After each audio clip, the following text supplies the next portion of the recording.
Hi everyone, Aiden here with etrailer.com. Today we're going to be taking a look at the RockyMounts GuideRail platform style bike rack here on our 2020 Hyundai Palisade. Now the GuideRail is a really solid bike rack. You're going to be holding the bike by the tires on either side. So that means zero frame contact, making it really good for our carbon frame bikes, our alternative frame bikes, and with a 60-pound weight capacity per bike, even good for some of our e-bikes with that battery removed. And like many other platform style bike racks in this class, you do have the ability to tilt it away with the bikes loaded. We can just come to this blue handle on the bottom, pull that, and lower the rack down.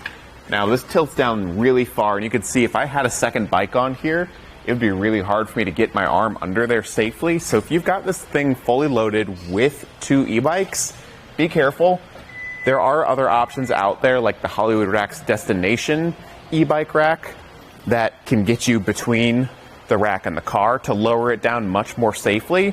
And with how low it gets on this vehicle, I'd maybe look into that. But you do have full hatch access here, and you don't have to sacrifice that functionality of your vehicle.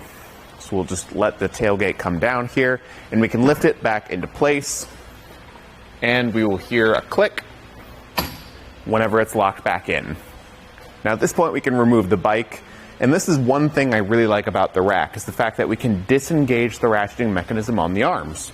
We can do that by flipping this blue lever down here, up, and then from a more comfortable place up top, just push the arm out of the way. Now I really like this way of doing it. It just lets you get upright to a more easy to do position, rather than being down low on the ground. So I'll just put the bike to the side here, and we can fold these arms back down.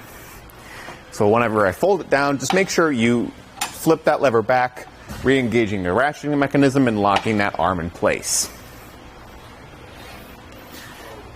Now from here, we can actually go ahead and get some measurements. You have a pretty good rise in the shank, and the trays even rise up too. So you get a good amount of ground clearance on a vehicle that otherwise has a pretty low to the ground hitch. Back here we are going to have 20.5 inches of ground clearance, which compared to some other bike racks that fit on your Palisade, that's going to be really good. So if you're looking for good ground clearance, this one's probably one of the better ones you can get. Now for distance added to the back, we are going to be adding 28 inches to the back of the vehicle. That's not too bad, it doesn't stick out too far. But between rides, if we don't have the bikes loaded, we can just come to that same handle and fold the rack upright. It's going to save us a ton of space and cut down that distance to 11.5 inches to the back end here. Now you can see it does come very close to the vehicle here. We have got about an inch of space right here, but the GuideRail is solid. There's no front to back movement, even with it folded up like this. That pivot point is nice and strong, so you're not going to have to worry about any sort of contact with the vehicle, and everything's nice and clean, close to the vehicle.